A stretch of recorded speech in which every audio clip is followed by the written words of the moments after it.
Assalamualaikum warahmatullahi wabarakatuh. Nama saya Naila Nur Faizatul Jannah.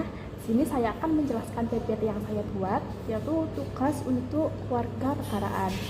Jadi, yang pertama itu bagi saya ya, konsep Astagadra itu masih relevan pada zaman modern saat ini. Karena apa? Karena konsep Astagadra itu bersifat dinamis dan juga menyeluruh. Jadi konsep Astagadra itu adalah landasan utama dalam ketahanan nasional Indonesia. Jadi saya akan menjelaskan tentang ketahanan nasional. Ketahanan nasional itu dibagi menjadi dua, yaitu Trigatra dan juga Pancagatra. Yang dimana Trigatra sendiri itu adalah aspek alamiah dan dibagi menjadi tiga. Ada letak geografis, keadaan kekayaan alam, dan ada kemampuan penduduk. Jadi saya akan menjelaskan satu-satu, dimulai dari letak geografis. Jadi letak geografis itu adalah posisi silang Indonesia di antara dua benua dan juga dua samudra yang menjadikan kita strategis namun juga rawan. Yang kedua ada keadaan dan kekayaan alam. Jadi keadaan dan kekayaan alam adalah pengelolaan sumber daya alam yang bijak dan sangat menentukan ketahanan ekonomi. Yang ketiga adalah kemampuan penduduk. Jadi, kemampuan penduduk adalah kita itu melihat dari kualitas SDM penduduk dan juga kita bisa menyebarkan penduduk dan komposisi demografinya. Dan selanjutnya ada Pancagatra atau aspek sosial. Sesuai dengan namanya, Panca berarti 5, berarti Pancagatra itu dibagi menjadi 5. Ada ideologi, politik, ekonomi, sosial budaya, dan juga ketahanan keamanan. Yang dimana yang pertama yaitu ideologi. Ideologi kita sendiri itu adalah Pancasila, yang dimana kita itu melihat Pancasila untuk menjadi nilai dasar kita untuk menjalani kehidupan sehari-hari kita. Terus yang kedua ada politik. Jadi politik adalah ketahanan pada sistem politik yang sehat dan juga demokratis dan stabil. Dan yang ketiga ada ekonomi. Ekonomi adalah ketahanan ekonomi yang berlandasan demokrasi, ekonomi untuk kesejahteraan rakyat. Terus yang keempat ada sosial budaya. Sosial budaya yaitu ketahanan identitas budaya terhadap penetrasi budaya asing yang tidak sesuai. Terus yang terakhir ada pertahanan dan keamanan. Jadi pertahanan dan keamanan adalah kesiapsiagaan menghadapi ancaman militer maupun non-militer.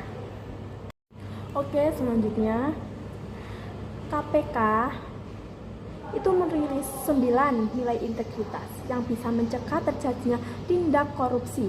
Jadi 9 nilai itu adalah jujur, tanggung jawab, disiplin, mandiri, kerja keras, terus ada sederhana, berani, peduli, dan juga adil. Dimulai dari yang pertama yaitu jujur.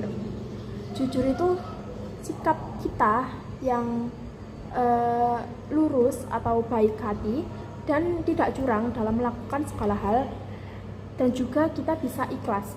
Terus yang kedua ada tanggung jawab. Tanggung jawab itu kita itu berani mengakui kesalahan yang dilakukan dan juga bisa amanah dari apa yang kita dapatkan. Terus yang ketiga ada disiplin.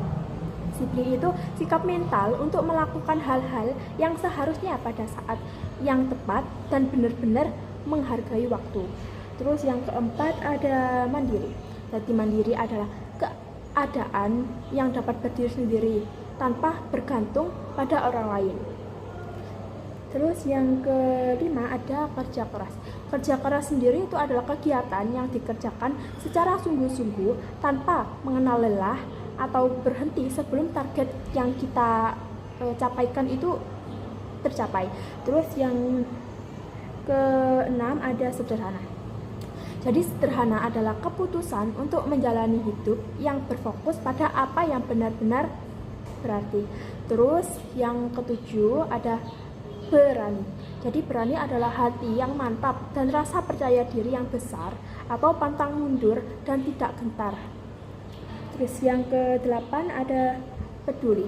Peduli yaitu sikap berpihak kita pada orang yang di sekeliling kita untuk kita bisa tahu rasa peduli kepada orang lain, untuk kita berempati pada orang lain. Dan yang kesembilan adalah adil. Adil adalah suatu sikap yang bebas dari kriminal dan ketidakjujuran. Jadi menurut saya ya, khususnya bagi pejabat yang melakukan korupsi itu sebaiknya diberi hukuman mati karena pejabat kan memiliki posisi khusus ya untuk para rakyatnya. Jadi kalau pejabat melakukan tindak korupsi itu sangat menyakiti hati rakyat. Jadi bagi saya atau menurut saya itu nggak apa-apa kalau diberi hukuman mati. Oke, selanjutnya munculnya globalisasi membuat identitas nasional itu semakin memudar di tengah kehidupan masyarakat Indonesia ini. Jika ini terus dibiarkan, maka itu akan merusak budaya Indonesia kita. Jadi apa sih yang harus kita lakukan untuk negara kita supaya tetap pada identitas nasional ini? Jadi di sini adalah ada upaya penanganan tantangan identitas nasional. Ada 4 tantangan, ada 4 upaya, yaitu ada menerapkan nilai yang terkandung di dalam Pancasila pada kehidupan sehari-hari. Jadi kita itu menggunakan Pancasila untuk menerapkan apa yang kita lakukan di kehidupan sehari-hari. Terus yang kedua ada menanamkan rasa cinta tanah air dan nasionalisme dengan melakukan berbagai upaya. Jadi kita melakukan kayak seperti kita melakukan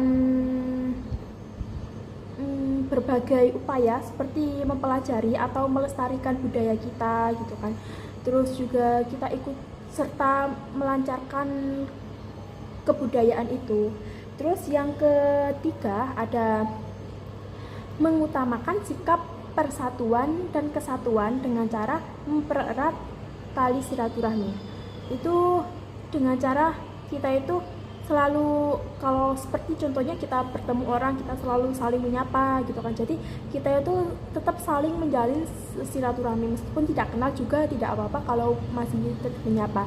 Terus dan yang terakhir itu ada memanfaatkan situs jaringan sosial media yang seperti ini kan sudah ada TikTok, ada Instagram, ada Facebook, ada Twitter kan. Jadi kita bisa memperkenalkan budaya kita kepada negara lain atau kita bisa belajar dari situ apa sih itu tentang budaya negara kita. Dan selanjutnya, apa sih yang dimaksud bela negara? Jadi, bela negara adalah hak sekaligus kewajiban yang harus dipahami dan dilaksanakan oleh setiap warga negara. Dan kenapa sih kok harus bela negara?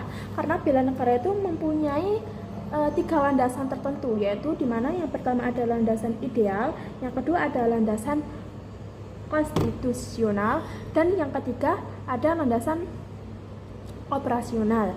Yang pertama yaitu landasan ideal, yang dimana landasan ideal adalah nilai-nilai luhur Pancasila yang merupakan alasan yang mendorong pembentukan. Terus yang kedua ada landasan konstitusional yang dimana ada di Undang-Undang Dasar NRI tahun 1945.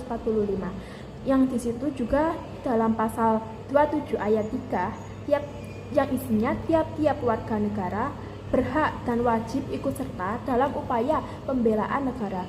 Terus juga ada dalam pasal 30 ayat 1 yang dimana isinya tiap-tiap warga negara berhak dan wajib untuk serta dalam usaha pertahanan dan keamanan negara.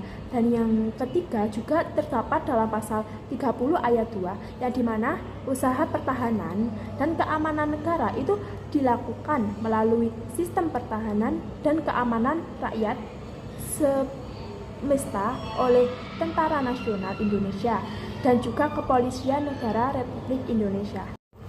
Dan yang ketiga ada landasan operasional, yang dimana landasan operasional adalah berbagai aturan yang merupakan penjabaran ketentuan landasan konstitusional, yaitu sebagaimana ditetapkan dalam ketetapan MPR dan juga berada di dalam undang-undang. Segitu saja PPT penjelasan dari saya. Apabila saya ada salah katanya, saya mohon maaf yang sebesar-besarnya. Dari saya, wassalamualaikum warahmatullahi wabarakatuh.